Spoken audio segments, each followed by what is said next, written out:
Саламатсыздарбы?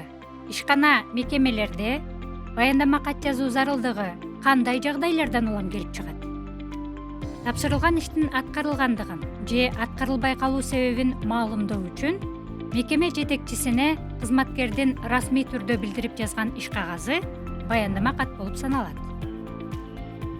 Баяндама катта окуяларды атоо менен бирге аларды пайда кылган себептер көрсөтүлөт, жыйынтык чыгарылып, сунуштар да берилсе болот. Баяндама каттын багытын жогору карай же вертикалдуу деп карасак болот. Анткени андагы кайрылуулар жетекчиге гана жазылат. Баяндама кат мазмунуна жана максатына карай маалыматтык жана отчеттук болуп экиге бөлүнөт. Иш кагазы 2 бөлүктөн турат.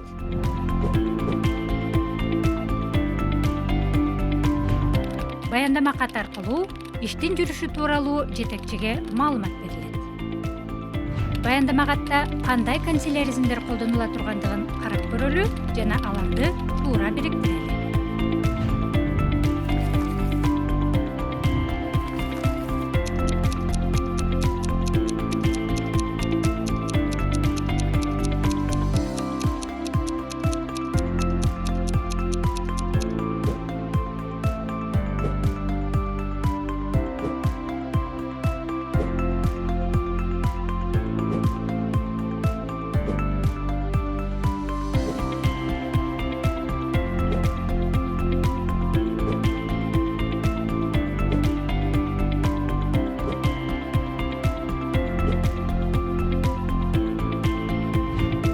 Жогорудагы сөз тизмектеринен баяндама каттын текстин түзө аласызбы?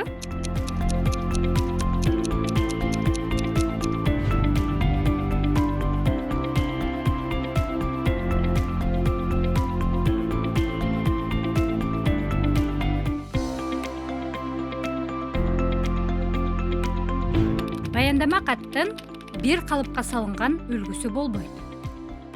Ошондуктан ар бир мекеме типтүү нускамада берилген уюштуруу тескөө документтерин даярдоонун жалпы тартибине ылайык маалым даректерди пайдалануу менен өзүнүн шаблонун колдоно алат.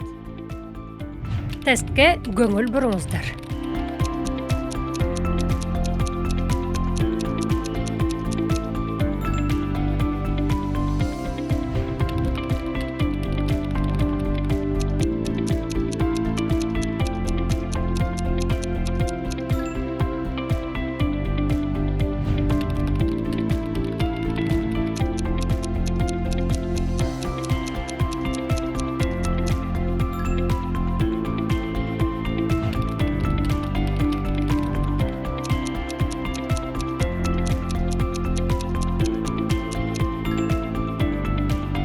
Баяндама катты жазууда даректүү кеңештерди бере алдык деп ойлойбуз.